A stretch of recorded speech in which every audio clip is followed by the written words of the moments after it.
नमस्कार दोस्तों, all exam guide गुरु पर आप सभी का बहुत बहुत स्वागत है। कैसे हैं आप सभी लोग? उम्मीद करता हूं बहुत ही अच्छे होंगे। चलिए, टेस्ट का टाइम हो चुका है, 8 बज चुके हैं, 50 क्वेश्चन लेकर आया हूं और आपका टारगेट हमेशा की तरह 40 नंबर। ठीक है, थोड़े से टफ क्वेश्चन है, कुछ टफ क्वेश्चन मिलेंगे। आप जैसे कि पहला ही क्वेश्चन देख लो। ठीक है, तो टफ क्वेश्चन भी हैं, पॉलिटी, हिस्ट्री, ज्योग्राफी, साइंस, सबके मिक्स क्वेश्चन मिलेंगे। एक एक करके हम देखते हैं। बहुत शानदार शानदार क्वेश्चन है, पूरे वीडियो के साथ जरूर बने रहिएगा। चलिए करते हैं स्टार्ट आज का हमारा टॉपिक। सबसे पहला क्वेश्चन क्या है? मॉन्टेग्न्यू चेम्सफोर्ड की रिपोर्ट किस का आधार बनी? तो यहां पर से आंसर हो जाएगा भारत सरकार अधिनियम 1919, जिसको आप गवर्नमेंट ऑफ इंडिया एक्ट भी बोलते हो, GOI एक्ट 1919। अगला क्वेश्चन देख लेते हैं, ये रहा आपकी स्क्रीन पर। आपसे पूछा गया ग्राम पंचायत का निर्वाचन कराना निर्भर होता है किस पर? तो ग्राम पंचायत का निर्वाचन कराना निर्भर होता है राज्य की सरकार पर, स्टेट गवर्नमेंट। बिल्कुल सही आंसर हो जाएगा ऑप्शन नंबर बी यहां पर इस प्रश्न के लिए राइट आंसर हो जाएगा। अगला क्वेश्चन देख लेते हैं। आपसे पूछा गया है भारतवर्ष में सर्वप्रथम दूरभाष का प्रादुर्भाव किस वर्ष हुआ? तो सबसे पहले जो आपका दूरभाष था वो हुआ था 1951। यहां पर ऑप्शन नंबर आपका सी बिल्कुल सही आंसर हो जाएगा। अगला प्रश्न देख लेते हैं, ये रहा आपकी स्क्रीन पर। आपसे पूछा गया है MS वर्ड डॉक्यूमेंट्स में दूसरे लाइन में जाने के लिए किस कुंजी का प्रयोग करोगे आप? तो यहां पर इस क्वेश्चन के लिए सही आंसर हो जाएगा आपका एंटर का प्रयोग करोगे। ऑप्शन नंबर ए यहां पर राइट आंसर हो जाएगा, एंटर की का यूज करोगे। K2 के बाद भारत में निम्नलिखित में से कौन द्वितीय सर्वोच्च पर्वत है? तो आप सभी को पता है K2 के बाद पूछा गया है, तो K2 के बाद आपका कंचनजंगा। ऑप्शन नंबर यहां पर सी बिल्कुल सही आंसर हो जाएगा। कमेंट करके मुझे बताइए K2 की ऊंचाई, और यदि आपको कंचनजंगा की पता हो तो कंचनजंगा की भी ऊंचाई कमेंट करके जरूर बताइएगा। देखते हैं कितने लोगों को दोनों की ऊंचाई पता है, एग्जाम में पूछा जाता है। राष्ट्रीय जैविक खेती केंद्र कहां स्थित है? तो राष्ट्रीय जैविक खेती केंद्र यहां पर सही आंसर हो जाएगा गाजियाबाद। ऑप्शन नंबर डी इस क्वेश्चन के लिए बिल्कुल सही आंसर हो जाएगा।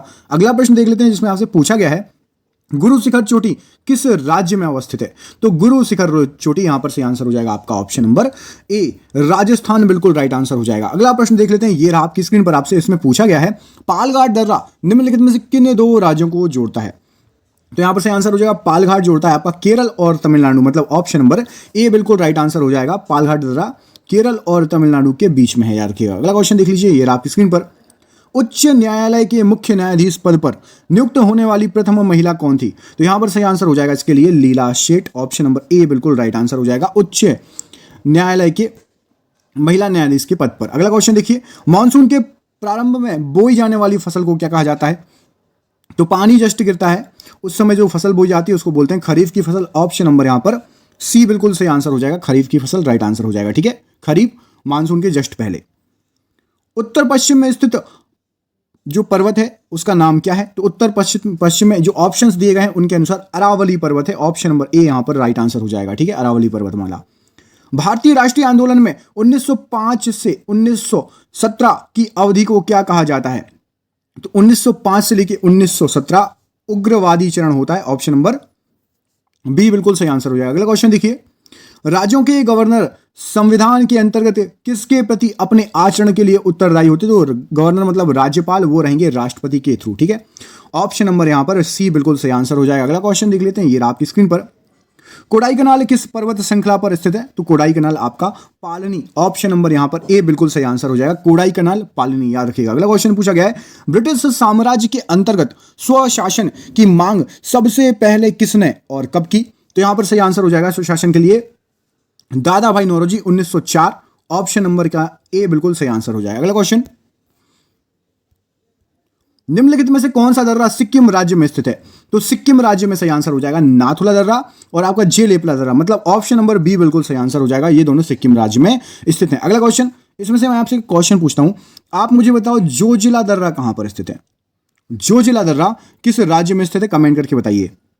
ओमकारेश्वर परियोजना निम्नलिखित नदियों में से किस एक से संबंधित है? ओमकारेश्वर है आपकी नर्मदा नदी। ऑप्शन नंबर बी बिल्कुल सही आंसर हो जाएगा। अगला क्वेश्चन देखिए, ये आपकी स्क्रीन पर। आपको बताना है lectures from Colombo to Almora निम्नलिखित में से किस एक के अनुभवों पर आधारित है? तो कोलंबो से लेकर अल्मोड़ा तक। Option number Swami Vivekananda, D बिल्कुल सही आंसर हो जाएगा। अगला क्वेश्चन देखिए, ये आपकी स्क्रीन पर। आपसे पूछा गया है भारत की सर्वाधिक वर्षा मुख्यतः प्राप्त होती है कहां से? तो यहां पर सही आंसर हो जाएगा आपका दक्षिण पश्चिम मानसून से भारत की सर्वाधिक वर्षा प्राप्त होती है। अगला क्वेश्चन देखिए, निम्नलिखित विद्रोह में से किसको बंकिम चंद्र चटर्जी ने अपने उपन्यास आनंद मठ में उल्लेख कर प्रसिद्ध कर दिया? तो यहां पर सही आंसर हो जाएगा आपका सन्यासी विद्रोह को उन्होंने अपने उपन्यास आनंद मठ में उल्लेखित किया है। आपको पता होना चाहिए कि बंगाल का बाइबल भी आनंद मठ को ही कहते हैं।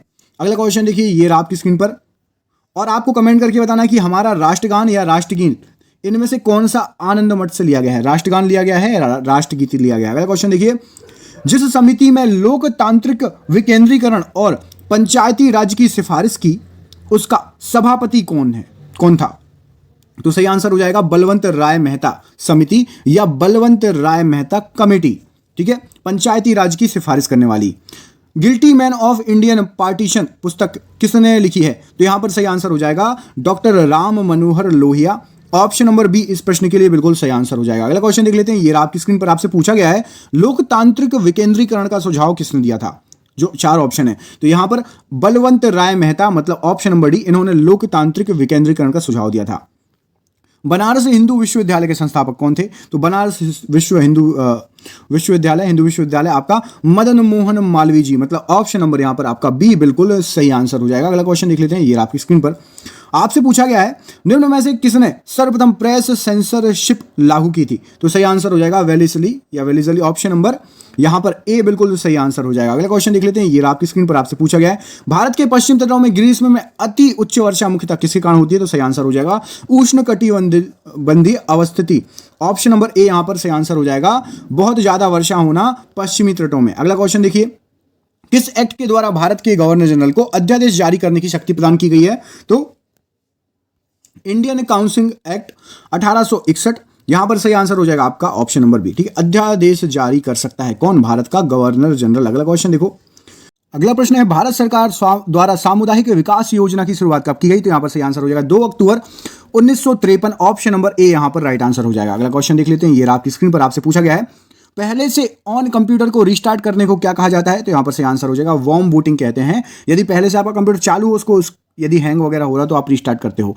अगला क्वेश्चन देखिए, देश की सरकार एवं केंद्रीय बैंक द्वारा जारी नोट व सिक्के कौन सी मुद्रा होती है?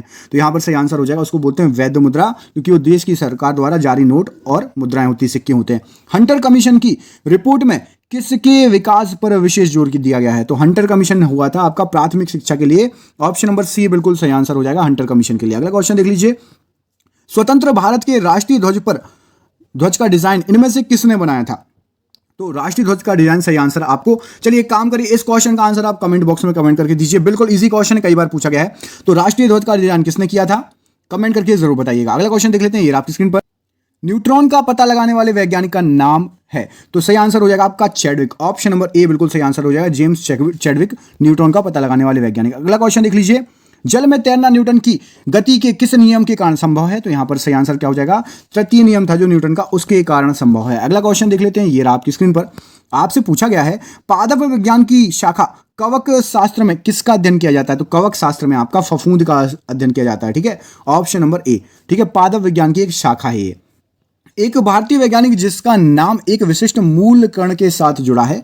तो सही आंसर हो जाएगा बोस, ऑप्शन नंबर बी यहां पर राइट आंसर हो जाएगा। अगला क्वेश्चन देख लेते हैं, ये आपकी स्क्रीन पर आपसे पूछा गया, प्रत्येक क्रिया के बराबर व विपरीत दिशा में एक प्रतिक्रिया है, यह क्या है? तो यह किसका नियम है? यह है आपका न्यूटन के गति विषयक तृतीय नियम है, तीसरा, बराबर और विपरीत प्रतिक्रिया होती है।